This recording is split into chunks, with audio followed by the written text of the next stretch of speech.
আমার বউরের কাণ্ডটা দেখো। আমি এদিকে বাসি ঘরের কাজ করতেছি, তাই নিয়ে গেছে হয়েছে মার্কেটে, তাই নিয়ে 10টা বাজে যাই বসে ক্যাম্পে। তো এদিকে হচ্ছে তাড়াহুড়ো হয়েছে রান্নার। তো আমি কইতেছি তুমি ফটাফট আছে না মাছটা একটু ধুইয়া দাও। আর কোন ফাঁকে বাথরুমে বইয়া মাছটা কাটতে একদম ছোটো ছোটো করে এলাইছে। নলা মাছ কিন্তু আমি একেবারে কাটি না, যতটুকু সাইজ থাকে অতটুকু সাইজ আমি রাখা দিই।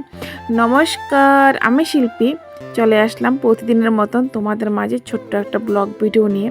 বসে বললাম হয়েছে আমি চা আর রুটি খাওয়ার জন্য। এদিকে রান্না কমপ্লিট হয়ে গেছে, একটা মাত্র সবজি রান্না করছি। কালকে রান্না করছি একটুখানি মাংস, রাত্রের কিছুটা আছে না ঠান্ডা পাতা ছিল, এড়ি দিয়ে মাছের ঝোল দিয়ে ভাত দিয়ে দিলাম। মাছের ঝোলটা রান্না করছি কারকলা লচ্ছিম দিয়ে। এদিকে হলো বরের প্রচন্ড পরিমাণে তারা, আর তাই না বাইক নিয়ে বাড়ি স্যামলেটটা নিচে না স্যামলেটটা দিয়ে আসলাম। মেয়ে কইতেছে একটু ভাত খাওয়াই তো, মেয়ের শরীরটা আজকে বেশি একটা ভালো না, অনেক পরিমাণে সকালবেলা থেকে পেটে ব্যথা করতে আসছে। কালকে রাত্রে একটু লেট করে ভাত খাওয়া হয়েছিল, আর খানাটা মানে হজম হয়েছে না। তা আজকাল কোনো রকমের গানে আটে গেছে না। এদিকে ফিল্টারের জল আছে না, ফিল্টারের জলটা দিয়ে নিলাম। এই স্ট্যান্ডটা নিয়ে গেছিলাম বাড়িতে। প্রতিদিনের খাওয়ার ভিডিও করার জন্য এই স্ট্যান্ডটা লাগে।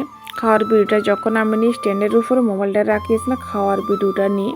আর পিছনের এই জায়গাটা আছে অনেকটা নোংরা হয়ে গেছে, পরিষ্কার করে নিলাম। আমি তো বাড়িতে আসলাম না 3 দিনের মতন, তা আসার পরে এসে একটু ঘর দুয়ার অনেকটা নোংরা হয়ে জায়গা। মেয়ের তো কালকে স্কুল আছে, আজকে তো যে সানডে, স্কুলের পোশাকটা ধুয়ে দিলাম।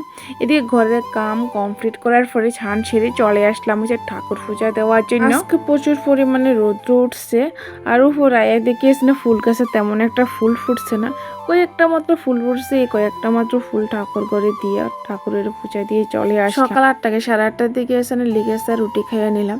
তো এখন বাজে গেছে 1:30, দিদিকে ক্ষুদা লেগে গেছে। তো ক্ষুদা লাগলে তো তাড়াতাড়ি আর খাওয়ান যেতে আসে না।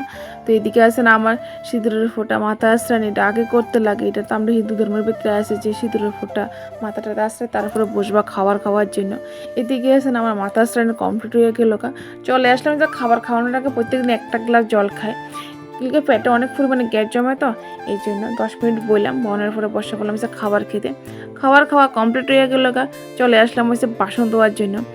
বাসন ধোয়া মানে গীতা কইতাম আমার কাছে এত বড় নফরত পরিমাণের একটা কাজ। সবসময় খাবারটা খাই আসেন আমি কিছুক্ষণ বাসনটা বাথরুমে ফেলে রাখি, তারপরে আমি 1 ঘন্টা 1.5 ঘন্টা 2 ঘন্টা পরে যে বাসনটা ধোয়া। জামাটা নিয়ে আসলাম একটা ওকেশনা ফোরম বলি, আর ওইখানে পড়া হলো না। তা আজকে পরে আসেন একটা দুটো ভিডিও শ্যুট করে নিলাম। চলে এসেছে মাস্টার। তো মাস্টারের জন্য আছে না ব্রেড আর লিকাসা করে জন্য একটু লিকাসা নিলাম। তো সন্ধ্যা বা সকাল টাইমে যদি একটু লিকাসা যদি খাই তাহলে গ্যাসের পরিমাণটা একটু কম হয়। তো ব্রেড দিয়ে একটু চা খাইতে প্রচুর পরিমাণে ভালো লাগে। দুধের চা খাইতে তো ভীষণ ভালোবাসি, কিন্তু বাপরে বাপ সহ্য হয় না আর পেটে দুধের চা খাওয়াটা। খাইলে প্রচুর পরিমাণে বদহজম হয়। চা করতে করতে ভাবতেছি রাত্রে কি রান্না করব। যাই চাটা দিয়ে আসি মাস্টারটা দিয়ে আসলাম, আমারটা নিয়ে নিলাম। রাত্রের খাবার কমপ্লিট করার পরে বসাই দিয়েছি সিদ্ধ জল সকালে খাওয়ার জন্য। সিদ্ধ করে জলটা যে খাই, জিরা জলটা সিদ্ধ করে নিলাম। আর এদিকে হাফুসের কাজটা পুরোটা কমপ্লিট হয়েছে, একটুখানি বাকি রইলো, ওই কাজটা করতে বসলাম। তো আজকের ব্লগ ভিডিওটা এখানে শেষ করলাম। তোমরা সবাই খুব ভালো থাকবা।